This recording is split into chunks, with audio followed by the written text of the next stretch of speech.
আজকে যে কবিতাটি সম্পর্কে তোমাদের সামনে একটু আলোচনা করব সেটি হচ্ছে কম্পোজড আপন ওয়েস্টমিনস্টার ব্রিজ। ওটা কিন্তু মিনিস্টার নয়, ঠিক আছে, ওই মন্ত্রী এমএলএ ওসব নয়, এটা হচ্ছে ওয়েস্টমিনস্টার ব্রিজ। আর কে লিখেছেন? অনেক বিখ্যাত একজন কবি, তার নাম হচ্ছে উইলিয়াম ওয়ার্ডসওয়ার্থ। তাহলে এই যে কবিতাটি পড়ার আগে দু চারটে জিনিস একটু জেনে নেব।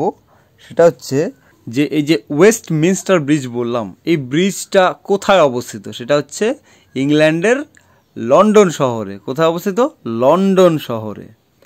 সেই শহরে ব্রিজ আছে, তার মানে কি নিশ্চয়ই নদী আছে। সেই নদীটির নাম কি?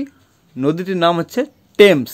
অনেকে থেমসও বলে থাকে, ঠিক আছে, সেটা নিয়ে ঝগড়া করতে যাবে না। টেমস অথবা থেমস, THAMES, থেমস অথবা টেমস।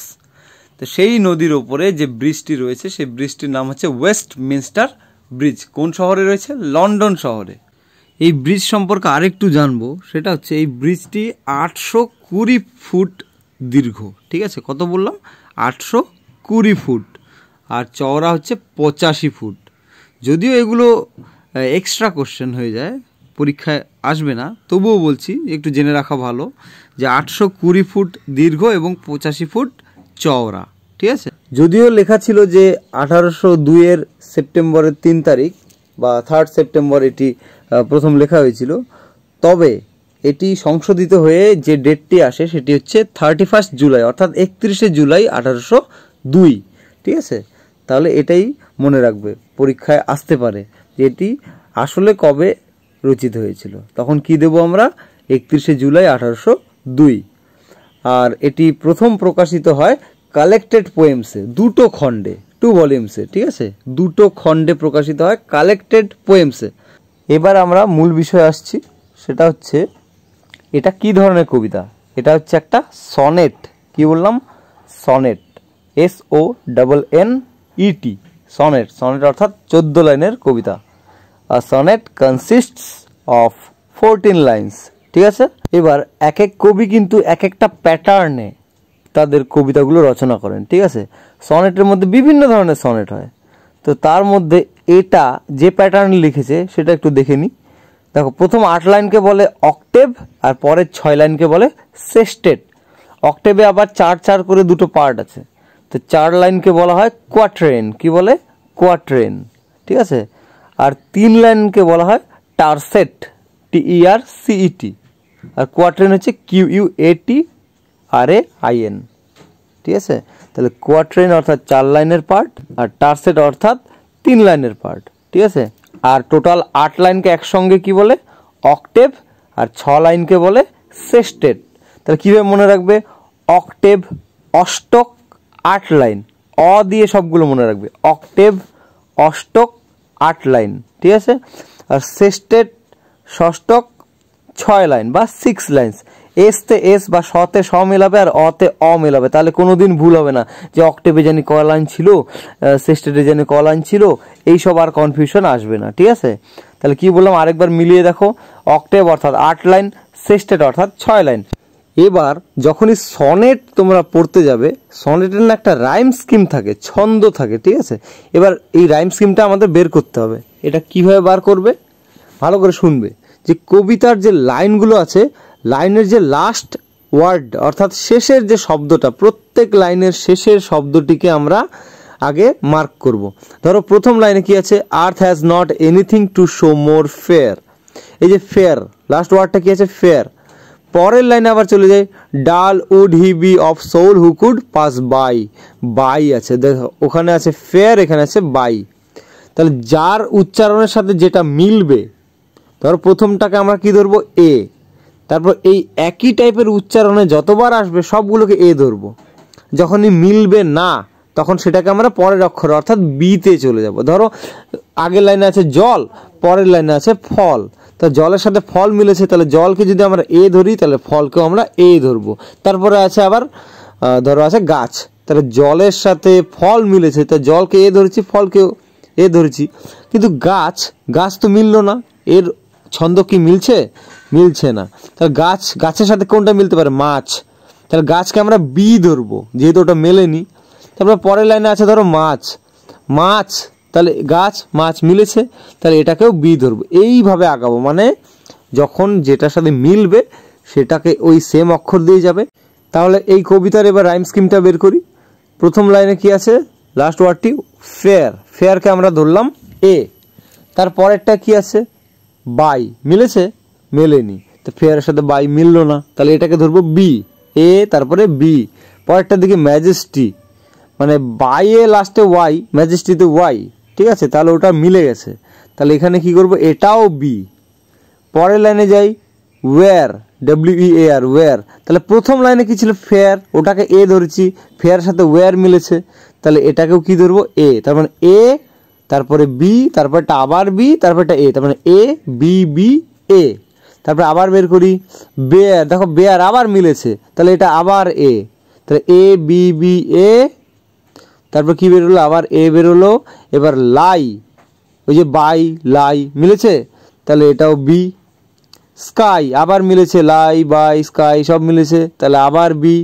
এয়ার, ওই যে বেয়ার ফেয়ার এয়ার, আবার এ, তাহলে এ বি বি এ, আবার এ বি বি এ। হয়ে গেল 8 লাইন। অক্টেভের পার্ট আমাদের কমপ্লিট।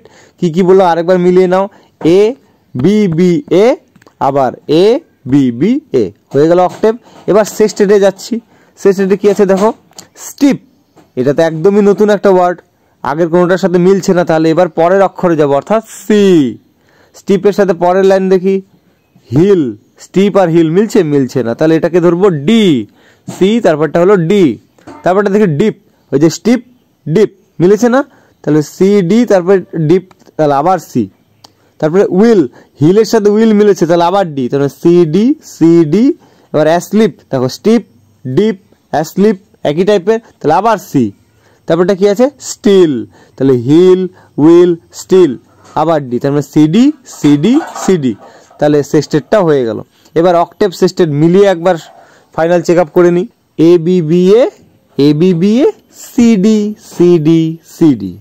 ক্লিয়ার? এবার কবিতা সম্পর্কে তোমরা একটু সারসংক্ষেপটা জেনে নাও, ঠিক আছে? সেটা হচ্ছে যে লন্ডন শহরের এই যে ব্রিজটি, যেটি থেমস নদীর বা টেমস নদীর ওপরে অবস্থিত, সেই ব্রিজটির নাম কি, ওয়েস্টমিনস্টার ব্রিজ। সেই ব্রিজের ওপর দিয়ে একবার কবি উইলিয়াম ওয়ার্ডসওয়ার্থ তার বোন ডরোথি ওয়ার্ডসওয়ার্থকে সাথে নিয়ে কোথায় যাচ্ছিল, ফ্রান্সে। সেখানে যাবার পথে কিসে করে যাচ্ছিল, ঘোড়ায় টানা গাড়ি, ঠিক আছে? সেই ঘোড়ায় টানা গাড়িতে করে যখন যাচ্ছিল, তো যাবার পথে এই ব্রিজের ওপর দিয়ে যাচ্ছে, তো ডোভার বলে একটা স্থানে যাবে, সেই ডোভারে যাবার পথে রাস্তায় এই ব্রিজটি পড়ে, তো ব্রিজের ওপরে না গাড়িটা থামিয়ে দিয়েছে, থামিয়ে সেই ব্রিজের ওপর থেকে সেই লন্ডন শহর যে দৃশ্যটা দেখেছে, সেই দৃশ্য দেখে কবি একদম ইমপ্রেসড, একদম অভিভূত হয়ে গেছেন, অবাক। ওখানেই ভাই বোন দুজনে দাঁড়িয়ে দেখছে, বাহ কি সুন্দর একটা দৃশ্য। কারণ তারা যাচ্ছিল খুব সকালে, এটা কিন্তু খুব ভোর ভোর ভোর সকালের দৃশ্য, খুব সকালের দৃশ্য, ঠিক আছে? লন্ডন শহর কী জন্য বিখ্যাত, শিল্পের নগরী হিসেবে বিখ্যাত। এখানে কলকারখানা, আওয়াজ, ক্যাচ ক্যাচ এগুলো সারাদিন ধরে চলে, ব্যস্ততম একখানা শহর। কিন্তু সেই শহরেও যে সৌন্দর্য থাকে, এটা কবি সেদিন যদি সাত সকালে না যেত তাহলে হয়তো বুঝতেই পারতো না। কবি সাত সকালে যাচ্ছিল, ওই সময় যা সূর্যটা উঠছে, সেই সূর্যের প্রথম আলোয় লন্ডন শহর একদম চকচক করছে, মনে হচ্ছে যেন স্নান করে একটা পরিষ্কার সৌন্দর্যের একটা পোশাক পরে দাঁড়িয়ে আছে। আমরা স্নানের পর একটা পরিষ্কার কাপড় পরি, তো সেরকম করে মনে হচ্ছে লন্ডন শহরটা যেন এই সূর্যের আলোয় সুন্দর করে স্নান টান করে একদম পরিষ্কার রূপ নিয়ে দাঁড়িয়ে আছে। আর কবি এই দৃশ্যটা দেখে অবাক, মানে ব্যাপারটা হচ্ছে যে আই এম তো অবাক, ব্যাপারটা হচ্ছে এরকম, ঠিক আছে? তো এরকম দৃশ্য কবি আগে কোনো দিন দেখেনি। কবি যখনই এসেছে এই পথ দিয়ে, যখনই গেছে, দেখেছে কি দেখেছে, যে ব্যস্ততম শহর, সবসময় লোকের ভিড়, ক্যাচ ক্যাচ ঘ্যাচ ঘ্যাচ শব্দ, কারণ কলকারখানা চলতে থাকে, বাতাসে ধোঁয়া থাকে, এটা ওটা। আর এরকম শান্ত পরিবেশ, নিস্তব্ধ পরিবেশ, সুন্দর পরিবেশ, ধোঁয়াহীন পরিবেশ কবি আগে কখনো দেখেনি। তাই কবি ওখানে গাড়ি থামিয়ে এই দৃশ্যটি দেখছে, কবি যেন একদম ডিপলি ইমপ্রেসড হয়ে গেছেন। তাই কবি বলছেন যে এরকম দৃশ্য পৃথিবীতে আর কোথাও নেই, এরকম শান্ত পরিবেশ আমি আগে কোনো দিন দেখিনি, অনুভব করিনি, যে লন্ডন শহরের এই রূপটাও যে হতে পারে। আজ আমি যদি এই সকালে যদি আমি না যেতাম তাহলে কোনো দিন বুঝতে পারতাম না। সাত সকালে লন্ডন শহরের যে রূপটা কবি দেখিয়েছেন সেটি সত্যি মানে অবাক করে দেওয়ার মতো। এই ব্যস্ততম শহরেরও আরেকটা দিক থাকে, ওই মানুষের আমরা বলি না যে লোকটা সবসময় রাগ দেখায়, ক্যাচ ক্যাচ ঘ্যাচ ঘ্যাচ করে, তারও যে একটা ভালো দিক রয়েছে সেটা কিন্তু আমরা অন্য একটা সময় হঠাৎই জানতে পারি। এটাও কবি আজ যেন হঠাৎই জানতে পেরেছে এই সাত সকালে যাত্রা করতে গিয়ে, ঠিক আছে? নাইলে হয়তো কবি বুঝতেও পারতো না। এত সুন্দর দৃশ্য, তাই তো কবি বলে দিয়েছে যেন এটাই পৃথিবীর সবচেয়ে সুন্দর দৃশ্য, এর থেকে আর সুন্দর কিছু হতেই পারে না। কবি যেন দেখছে যে এই টেমস নদী সে তার আপন বেগে বয়ে চলেছে। দেখো সারাদিন ধরে জাহাজ চলাচল করে, নৌকো যাতায়াত করে, তার নদী কিন্তু আপন বেগে চলতে পারে না, সে বাধাপ্রাপ্ত হয়, তাই তো? ঢেউ এসে বাড়ি খায়, তাহলে কি হয়? বাধাপ্রাপ্ত হচ্ছে, আপন বেগে যেতে পারে না। কিন্তু ওই সময় তো সব কিছু পারে বাধা আছে, নোঙর করা আছে জাহাজগুলোকে, তাই জন্য নদী আপন বেগে বয়ে চলেছে। এই একটা সৌন্দর্য। তারপরে সেই নদীর কিনার দিয়ে শহরটাকে যে দেখছে, সেই গম্বুজগুলোকে, সেই থিয়েটার্সগুলোকে, টেম্পলস, তারপরে টাওয়ার্স, সব কিছুকে খুব সুন্দর দেখাচ্ছে, একদম চকচক। এরা যেন খোলা আকাশের নিচে যতদূর চোখ যায় একদম বিস্তৃত হয়ে আছে। খুব সুন্দর একখানা দৃশ্য। এরকম দৃশ্য কবি দেখে কবি একদম ডিপলি ইমপ্রেসড, অভিভূত হয়ে গেছেন। তাই কবি ঈশ্বরকে ধন্যবাদ জানিয়েছেন যে আপনি আমাকে এত বড় একখানা সুযোগ দিয়েছেন, আজকে দেখার একটা সুযোগ দিয়েছেন, তার জন্যও ধন্যবাদ। আপনি যে এত সুন্দর সৃষ্টি করেছেন তার জন্যও ধন্যবাদ। আর এই সকালবেলায় তখনও লন্ডন শহরের লোকজনেরা তখনও ঘুম থেকে ওঠেনি। ঘুম থেকে লোক ওঠেনি তার মানে কি? সব কিছু একদম শান্ত অবস্থায় আছে, কলকারখানার কাজ তখনও শুরু হয়নি, সেই জন্য বাতাস তখনও ধোঁয়াহীন। আর ধোঁয়াহীন বাতাসে সব কিছুকে কি চকচকে দেখাবে। আর যদি ধোঁয়া থাকে, আমি সামনে থেকেই তোমাকে দেখতে পাবো না, পাবো বা পেলেও আবছা আবছা দেখবো, একটা ব্লার্ড একটা ভিশন থাকবে, তাই তো? তার মানে কি, ধোঁয়া যখন নেই, কারণ কলকারখানার কাজ শুরু হয়নি, অর্থাৎ ধোঁয়া উঠছে না। আর ধোঁয়া না ওঠায় পরিবেশটা একদম চকচকে। তাই জন্য এই নদীর কিনার দিয়ে যা যা দেখছে, টাওয়ার্স, ডোমস, থিয়েটার্স, টেম্পলস, সব কিছুকে, ওই জাহাজগুলো, শিপ, সব কিছুকে কি দেখছে? একদম চকচকে দেখছে। নদীটাও আপন বেগে বয়ে চলেছে। তাই কবি ঈশ্বরকে ধন্যবাদ জানিয়েছেন যে আপনি আমাকে আজ দেখার সুযোগ দিয়েছেন, আর আপনি এত সুন্দর সৃষ্টি করেছেন। হে সৃষ্টিকর্তা, তোমার অসংখ্য ধন্যবাদ। যে আসল লন্ডন শহর কোনটা? যেটা সারাদিন ধরে চলে, সেই আসল লন্ডন শহরটা যেন এখনো ঘুমিয়ে আছে।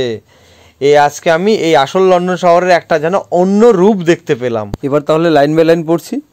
দেখো বলেছে, আর্থ has not anything to show more fair. তার মানে কি, পৃথিবীতে এর থেকে সুন্দর আর কিচ্ছু নেই। ফেয়ার মানে কি? সুন্দর। তা আর্থ has not anything to show more fair, পৃথিবীতে এর থেকে সুন্দর আর কিচ্ছু নেই। কোন সৌন্দর্যের কথা বলেছে?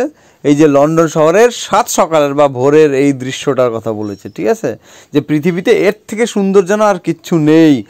ডাল would he be of soul who could pass by a side so touching in its majesty.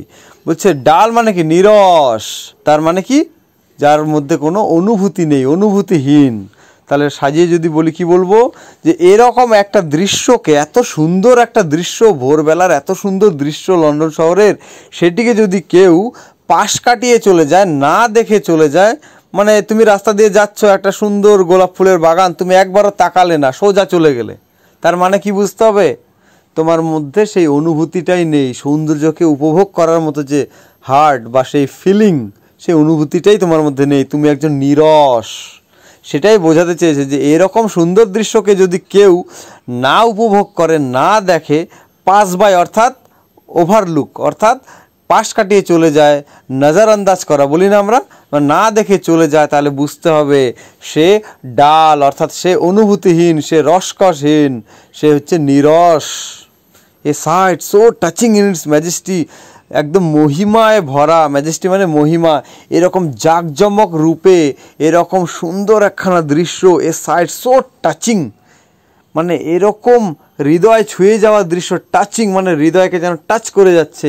এরকম সুন্দর দৃশ্যকে যদি কেউ না দেখে চলে যায়, তাহলে বুঝতে হবে তার মধ্যে কোনো অনুভূতি নেই।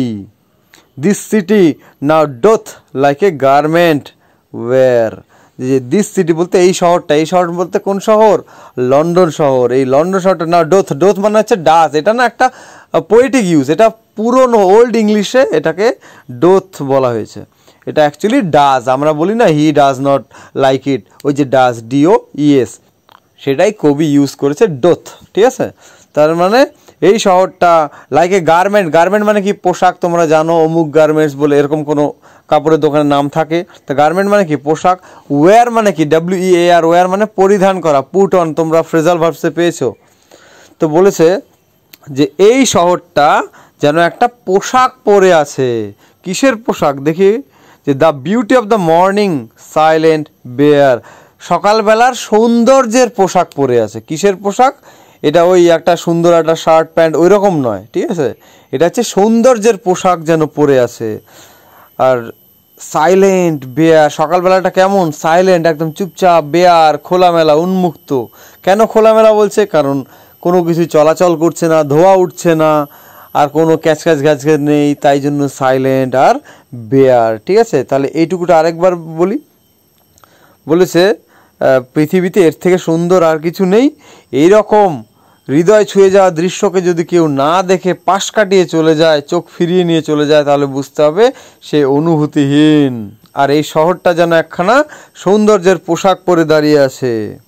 Ships, towers, domes, theatres and temples lie open unto the fields and to the sky.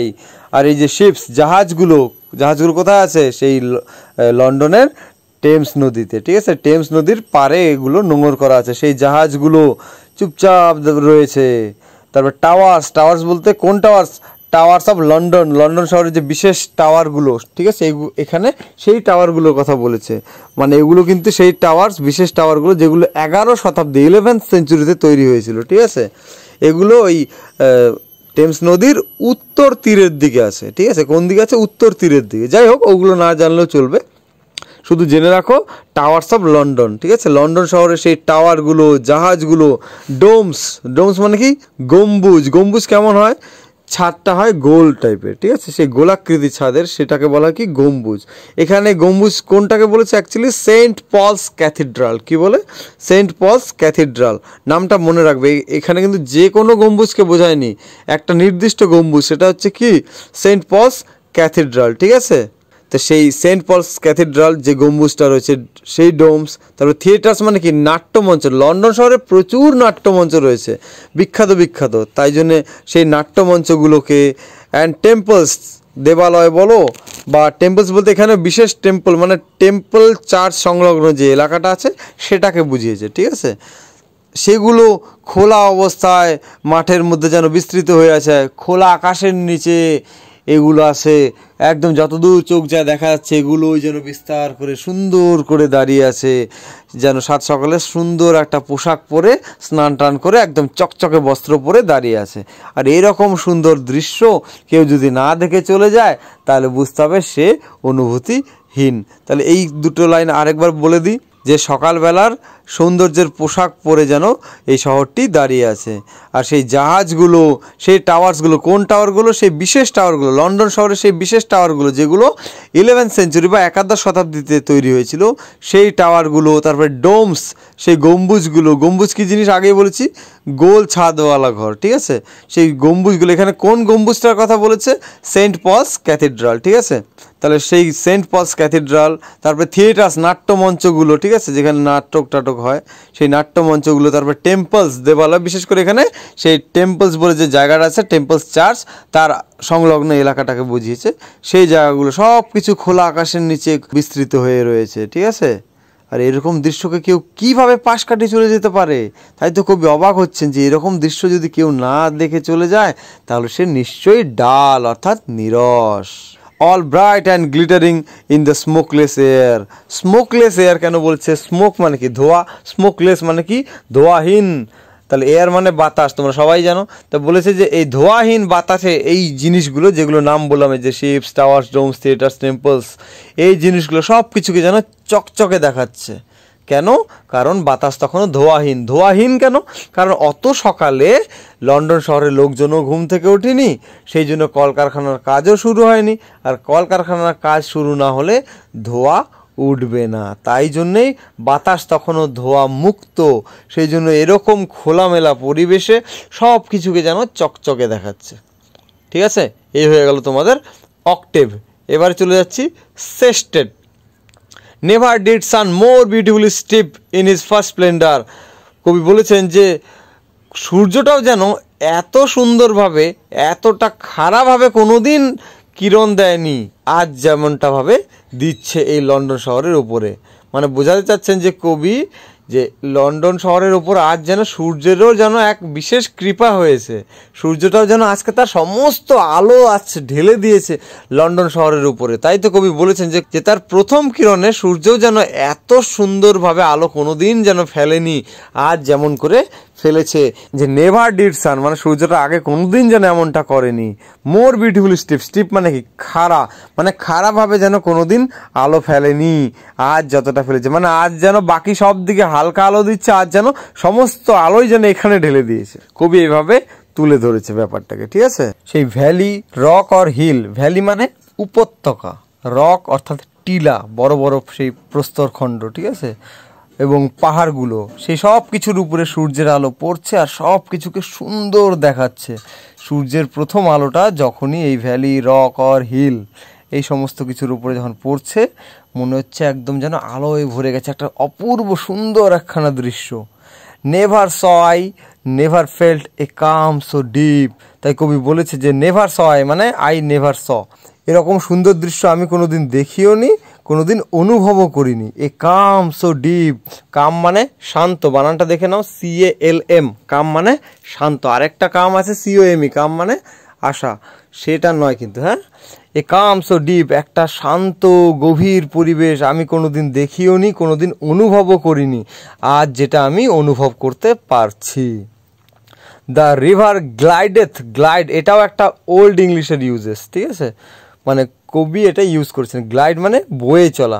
নদীটাও যেন, এখানে কোন নদী, ওই সেই টেমস নদী, ঠিক আছে, সেই নদীটাও যেন আপন বেগে বয়ে চলেছে। The river glideth at his own sweet will, নদীটাও যেন তার আপন বেগে বয়ে চলেছে। ওন মানে নিজস্ব, সুইট উইল মানে নিজস্ব ভঙ্গিমায়, নিজের ছন্দে নদীও যেন বয়ে চলেছে। ডিয়ার গড, হে ঈশ্বর, মানে ঈশ্বরকে অ্যাড্রেস করে বলছে, হে ঈশ্বর তোমায় অসংখ্য ধন্যবাদ, তুমি আমাকে আজ সুযোগ করে দিয়েছো এত সুন্দর একখানা দৃশ্য দেখার, উপলব্ধি করার। আর ঈশ্বরকে আরও একটা কারণে ধন্যবাদ জানিয়েছে যে এত সুন্দর দৃশ্য তুমি সৃষ্টি করেছো, হে সৃষ্টিকর্তা তোমায় অসংখ্য ধন্যবাদ। সেই জন্য dear God. The very houses seem asleep, এই বাড়িগুলোকেও যেন ঘুমন্ত মনে হচ্ছে। বাড়িগুলো বলতে বাড়ির মানুষগুলো ঘুমিয়ে আছে, এখানটা এইভাবে ব্যবহারটা করেছে যে বাড়িগুলো যেন ঘুমিয়ে আছে। অ্যাসলিপ মানে ঘুমন্ত, যে হে ঈশ্বর বাড়িগুলোও তো ঘুমিয়ে আছে। বাড়িগুলো ঘুমিয়ে আছে মানে কি, বাড়ির লোকজনেরা ঘুমিয়ে আছে, তখনও কেউ ঘুম থেকে ওঠেনি, যেহেতু এটা সাত সকালের ঘটনা, ঠিক আছে। সেই জন্য কি আছে, পরিবেশটা একদম শান্ত গভীর হয়ে আছে, সৌন্দর্যটা খুব সুন্দরভাবে দেখা যাচ্ছে। And all that mighty heart is lying still, আর সেই শক্তিশালী হৃদয়টা মানে আসল যে লন্ডন শহর, সে যেন তখনও ঘুমিয়ে আছে। আসল লন্ডন শহরটা একটু বেলা হলেই দেখা যায়, তখন সেই লোকের ক্যাচক্যাচি ঘ্যাচঘেচি, আনাগোনা, প্রচণ্ড আওয়াজ, কলকারখানা, ধোঁয়া, সব কিছু মিলে যেন আসল লন্ডন শহর সেটাই। সারাটা দিন যেন সেই লন্ডন শহরটা দাপিয়ে বেড়ায়। তাই বলছে সেই মাইটি হার্ট, সেই শক্তিশালী হৃদয়টা যেন এখনও চুপচাপ রয়েছে। লাইং স্টিল, একদম স্থির হয়ে শুয়ে আছে, সে এখনো জাগেনি। সে জেগে উঠলেই তো আবার তার দাপট দেখাবে, যেহেতু এখনো খুব একটা বেলা হয়নি, খুব সকালের এটা ঘটনা। তাই বলছে যে বাড়িগুলো এখনো ঘুমিয়ে আছে, অর্থাৎ বাড়ির মানুষগুলো এখনো ঘুমিয়ে আছে, তাই জন্য শহরটাকে এত শান্ত দেখাচ্ছে, খুব সুন্দর দেখাচ্ছে। আর একটা শান্ত গভীর পরিবেশে কবি এত সুন্দর উপলব্ধিটা করেছেন যে কবি বলেছেন যে এর থেকে সুন্দর দৃশ্য আর পৃথিবীতে কোথাও নেই। আর এরকম সুন্দর দৃশ্যকে যদি কেউ না দেখে চোখ ফিরিয়ে নিয়ে চলে যায়, তাহলে বুঝতে হবে সে ডাল, অর্থাৎ সে নিরস, অর্থাৎ অনুভূতিহীন একজন ব্যক্তি, ঠিক আছে। এই হচ্ছে তোমাদের কম্পোজড আপন ওয়েস্টমিনস্টার ব্রিজ কবিতা।